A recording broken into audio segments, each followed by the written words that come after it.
Apa yang harus Indonesia pelajari dari peristiwa di Prancis dan pertemuan Macron dengan Xi Jinping minggu lalu? Kita semua tahu dalam setahun terakhir Prancis, salah satu negara Eropa Barat yang cukup makmur, kena dua imbas ekonomi negatif yang besar. Pertama, masalah keberpihakan kepada Sekutu Barat dan NATO terhadap Rusia berimbas di naiknya inflasi di Prancis. Setahun terakhir, 50% harga-harga meningkat, terutama biaya energi. Kedua, turunnya pendapatan negara. Efek turunnya pendapatan negara, pemerintah memperpanjang masa pensiun dari usia 62 tahun ke 64 tahun. Yang artinya, para pekerja masih harus menambah waktu usia kerja mereka 2 tahun lagi untuk mendapatkan rata-rata tunjangan pensiun sejumlah 11.000 euro per tahunnya, per orangnya. Mereka harus masih diperbudak ekstra 2 tahun lagi yang ternyata membuat rakyat marah. Turun ke jalan, demo besar-besaran di mana-mana terjadi di Prancis. Terjadi kekacauan dalam waktu lama, baru-baru ini. Prancis itu secara negara mirip dengan Indonesia, sosialis kiri, di mana negara menanggung banyak masalah sosial yang sangat berlawanan dengan Amerika yang pro swasta, kapitalis kanan.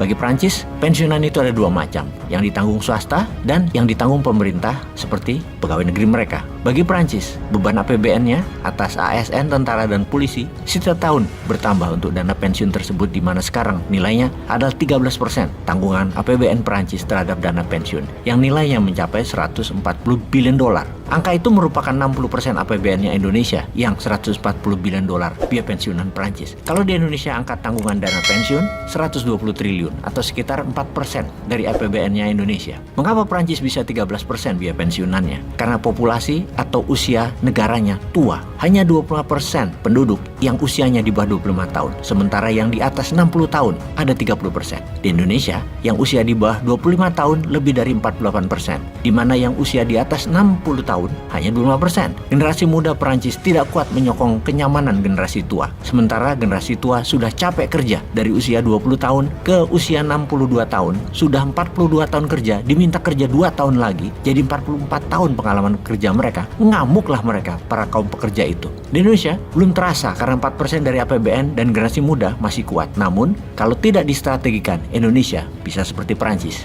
Amerika di satu sisi tidak terlalu ribet urusan pensiunan pegawai negerinya karena hanya merupakan 5% dari APBN dan pegawai negerinya sedikit jumlahnya di Amerika. Amerika itu negara swasta, pihak swasta yang menanggung pensiun pegawainya. Karena itu pajak negara Amerika kepada pebisnis tidak terlalu besar dibandingkan negara Eropa agar mereka bisa menanggung biaya pensiunan pegawainya biasanya dalam bentuk pesangon lamsam sekaligus di akhir masa kerja. Disinilah konsep New Mind yang mengadopsi pro swasta terutama UKM menjadi pembeda dengan konsep 7 presiden yang telah menjabat di Indonesia. Juga dengan konsep Eropa Barat berbeda dan konsep Amerika sekalipun New Mind berbeda. Amerika pro swasta elitis. New Mind UKM-nya akan dimakmurkan dan mampu punya pesangon untuk karyawannya serta sarana kesehatan dan pendidikan. Jadi ketika Macron panik atas tekanan dalam negerinya, apa solusinya? Bagaimana supaya pendapatan negaranya bertambah? Bagaimana harga-harga kebutuhan pokok bisa turun? Macron menengok ke Xi Jinping. Tiongkok dengan elegan bermain menyambut peluang tersebut. Seperti biasa, Tiongkok adalah negara soft power. Tiongkok memesan awal pesawat Airbus senilai 137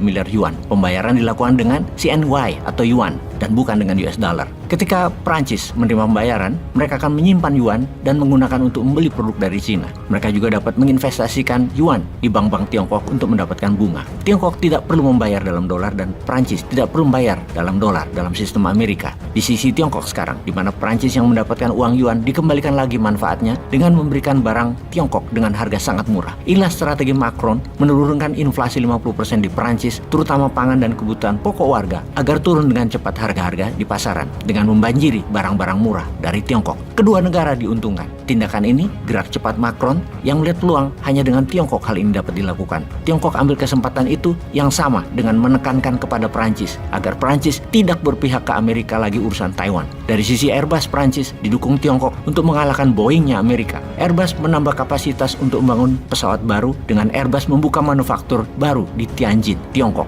Kedepan harga Airbus akan lebih murah dari Boeing dan Airbus akan jadi raja udara. Itu yang Prancis inginkan. Sekali lagi, hanya Tiongkok yang bisa support itu. Ini adalah pengaturan win-win untuk Prancis dan Tiongkok. Prancis dapat geoekonominya, Tiongkok dapat geopolitiknya. Itulah pemimpin kelas dunia melakukan manuver geostrategi dunia. Itulah ciri global player bermain. Berapa order yang diberikan ke Airbus dalam 20 tahun ke depan? Di mana Tiongkok dalam 20 tahun ke depan memerlukan 800 pesawat baru. Lebih dari 50%-nya ke Airbus. Ya takluklah Macron kepada Xi Jinping. Jadi apa pelajaran yang Indonesia dapat? Kapan Indonesia jadi seperti Tiongkok? Peace